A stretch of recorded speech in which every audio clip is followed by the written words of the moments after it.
Hello everyone, welcome back to my channel. My name is Chizoba. Here we talk about marriages and relationships. So previously we were talking about money problems as the number one cause of divorce. We did some things and we are still supposed to continue that series, but we will just take a break. Sorry that for the past few weeks I've not been able to post. Life got so busy. So yeah, I'm sorry. Thank you for always returning. Thank you for always being here. Today I want to talk about the 15 things that every intending couple must talk about before they get married. It's very important because when we enter marriage with our two eyes open, then we can be able to do things intentionally. Many things will not be a surprise to us, even though something might still be a surprise once in a while, but not like all the time we are surprised by something, maybe the character of our spouse, and at that time we are already married. The reason we need to talk about this thing is so that we are aware of who we are getting married to, and many things will not come as a surprise to us. So the first thing that has to be addressed is faith. What kind of a Christian is that person? Are they like very strong Christians, or just a Sunday person? Do they pray? Do they do devotional? Are they the kind of Christian that want to just go to church and come back? Do they believe in the resurrection? Like, generally, what do they believe in? Do they like alcohol? Do they go to club? Or what are their moral standards when it comes to, say, dressing?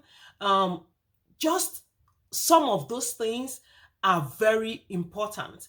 And then, what faith are we going to raise our children to practice? What are we going to practice in the home? The second thing we have to talk about is career. Is our career so important to us? Is that something we can give up? Can I be a stay-at-home mom, or can my husband give up something in his career, maybe at one point or another? Must it be that career, or can there be a career change? These are the things that has to be discussed, because most of the time, if someone is really career driven, they don't want to give up anything, and it causes a lot of friction in the marriage. The third one is family. How important is family to me? Am I the family person? Am I the kind of person that wants to stay with my family? Because when we get married, every other person except us and our children is now extended family. So are we ready to give our time?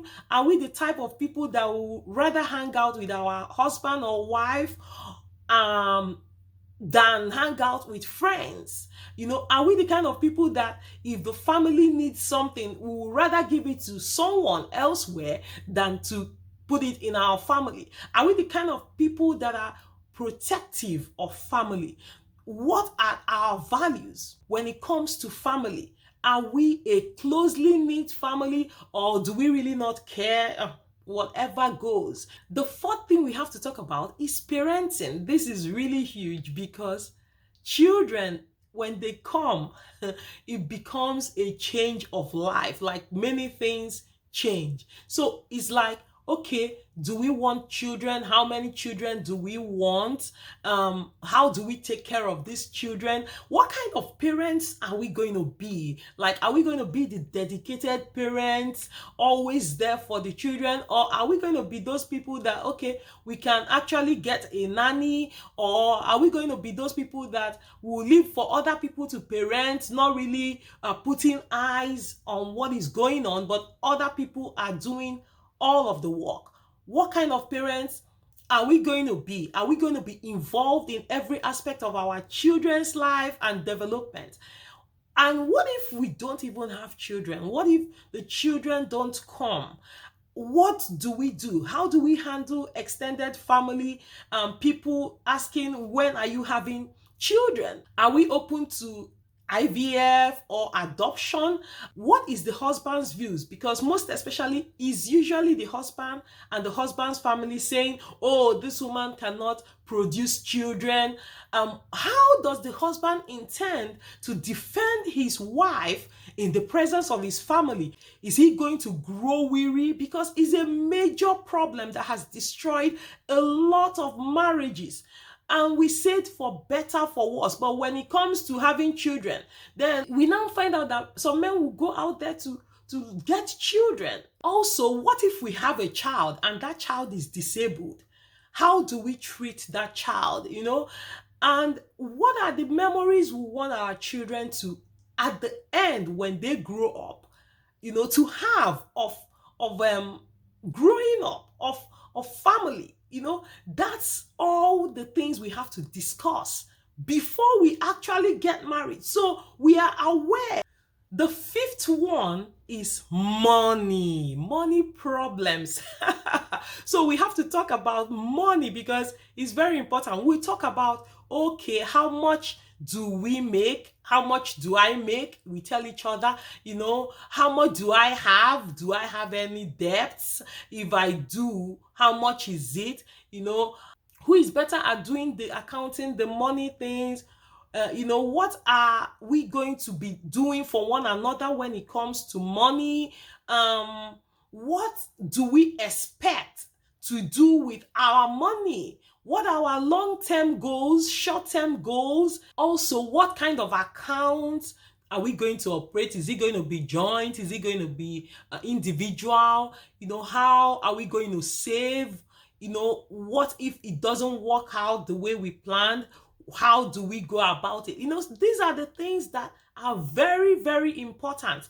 And who is going to be the manager of the money? Most of the time is the person that is very good with handling money, because in the two of us that are getting married, one person will always be better than the other. For me, I'm not the best person to handle money. My husband is, so I leave it to him. And there's something to note. Even though one person is handling the money, there has to always be an inclusion. Like, the person has to always include the other person that is not so good at handling money, so that there will be a balance. The other person will understand what is going on with the money, so that there will be no misunderstanding. The sixth one is sex. This one is very, very, very important, because it is sex that brings bonding between a man and his wife. So we have to talk about it. So you will have to ask your spouse, are they the calm type or are they the wild type? What are their expectations for sex? What is it that they cannot do and what is it that they can do? Are they the kind of people that will want to have a polygamous marriage? Because some Christians actually do. Are they the kind of people that believe in homosexuality? Because there are so many people in the church that do these things and hide it. We need to talk about it because it's very important for our marriage, so that we can know where we are going.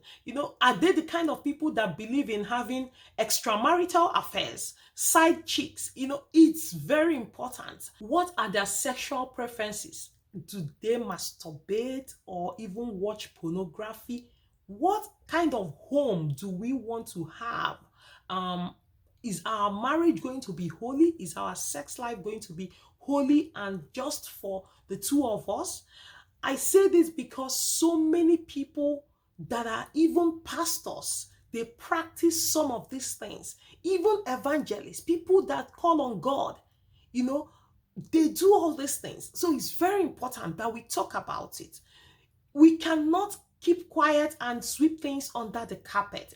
The seventh one is, what are your emotional values? What makes you happy? What makes you sad? How do you feel about, say, your wife having male friends? Or how does your wife feel about you having female friends? Are you the jealous type? How do you handle your temper? Are you the type that is always angry? Are you the type that does not take nonsense, that cannot stand someone talking to your spouse or even chatting your spouse? Or are you the type that will create a scene just because you saw your spouse with somebody? Are you the type that will go to any length just to deal with anybody that talks to your spouse or to deal with your spouse? What are your views on domestic violence?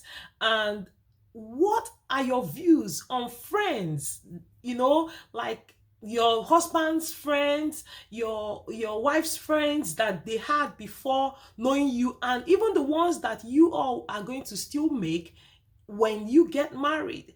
What are your views? How do you handle friends? Are you going to get them involved in your marriage? Are you going to tell them things? In fact, generally, what do you expect to give or to get from your friends? And if they are not giving that to you, or if you are not getting it from them, what do you intend to do? How do you handle those kind of things? That's basically the emotional part. And how do you handle difficult situations when they arise? Because as long as life is concerned, difficult circumstances come. The eighth one is, how do we handle problems in marriage? Because we are two different people, we understand things differently. We will surely have misunderstandings, arguments. How do we handle it? Are we the type that will call on friends and family anytime something happens in our marriage? What are our views? How do we handle it? How long are we going to carry face for one another? Or how when are we going to resolve problems? Is it going to last for 10 days, or is it going to last for 10 minutes, or one day? So what if there's just too much that we cannot even be able to take it anymore? Are we ready to get marriage counseling? Just like a sick person, when they've been doing self-medication, they are not able to get it, they have to go to the hospital. Are we able to get marriage counseling and abide by what the counselor is telling us? Or do we just say, you know what, I'm done? Those are the things we have to discuss. How much do we forgive? What is our elastic limit? The ninth one is extended family.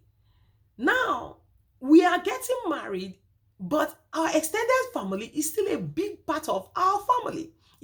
How do we handle them? If they need support, say emotional support, how do we support them? Will they be a part of our family to the extent that they will have to move in to live with us? Would they be a part of our family to the extent that they will have to pry into our accounts, money, or things happening in our marriage? How do we handle such situations? How do we defend our wife or husband before our extended family? Are we the type that even though we are married, yet we still take our extended family, say mother or father or siblings, with high regards, and we do everything for them before we do for our immediate family? So, which is a problem, because the Bible says that therefore shall a man leave his father and his mother and cleave to his wife. So now him and his wife, they are now one. Whatever they do is one. So any extended person becomes an outsider. So we treating our extended family first before our immediate family is a no-no. And there are several problems springing from this issue. And if these problems arise, how do we protect our spouse from our extended family, and how do we defend them? Because many marriages have crashed because of extended family. They bring in their troubles and still think their son is their son or their daughter is their daughter, even though they are married to you. The 10th one is housekeeping. Okay, when we get married, how do we keep the house? Am I the really organized person? Am I the person that flings everything here and there and doesn't really care? What is important to my husband or wife to be? What do they prefer when it comes to organizing the house, organizing things? And when the children come, how are we going to do it? Because it's another era altogether. The children will be in charge, doing so many things that will drive you nuts. So how do we take care of it? These are very important. Who cleans? Who cooks? Is one spouse the lazy type? Are they lazy when it comes to cleaning? Are they lazy when it comes to house chores? What can they do? What are we going to do with our chores in the house? So the 11th one is divorce. So what are our views on divorce? Is it for better, or for better, for worse? What do we do when we get to the edge? Separation, is that an alternative? It's really dicey, but we need to talk about our views based on the fact that many Christians are getting divorced these days. The 12th one is, where do we reside? For some people, it's not a big deal. They can reside anywhere. But for others, they really want to be close to family. They want to be able to do things with their extended family. They want to relocate at some point.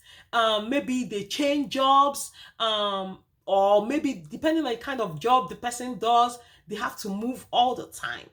What country of residence or what town or city of residence would they like, based on their values? The 13th one is, what were the characters that you liked or you did not like that were taking place in your home when you were young, growing up? There were certain things that were being handled in the home that, we didn't take as anything. And then there are certain things that were really serious. How were these problems handled? Were they swept under the carpet, or was it a one-on-one talk? Was someone disciplined? What are the things that you can't even talk about or discuss in the home? Like things that are forbidden. We don't even want to hear about that. Or say children that can't even approach their parents to talk about maybe their lifestyle or things like that. They hide things. These are the things we need to talk about and see how we can make it work in our marriage, so that when one person starts behaving somehow, we will know, okay, this is how they grew up. The 14th thing we have to talk about is bad habits. Is this person the sneaky type of person? Are they lazy? Very important, because in this generation we are, laziness is a no-no. You have to work hard to be able to make things work, help your spouse. Are they the drinking type? Are they the smoking type? Weed? So many things happen these days. We need to talk about it. And let's not be judgmental when talking about these things, so that the other spouse can be able to open up. Because when we are judgmental, then they will tend to hide things and will not say. So it's very important to expose our bad habits, so that the other spouse will not say, hey, I wish I knew, I didn't see this, or he didn't tell me, or this was his hidden side. The 15th one and the final one is our family history. Okay, are there any genetic diseases? What are our genotypes? Are we the family that have sickle cell anemia in our family line? Are we the family that have like strange things happening in the family? Are we the family that have like curses from forefathers? Did we practice voodoo? What are our values on voodoo? These are the things we need to talk about and expose to our spouse to be, so that they are aware of all of these things before we step into marriage. Feel free to drop your comments with regards to anything that you think is important that was not added in this list, okay? Thank you so much for watching. I really appreciate you. Please like, subscribe, share. I'll try as much as possible to be uploading more videos every week. Thank you so much. Do have a blessed day. Bye.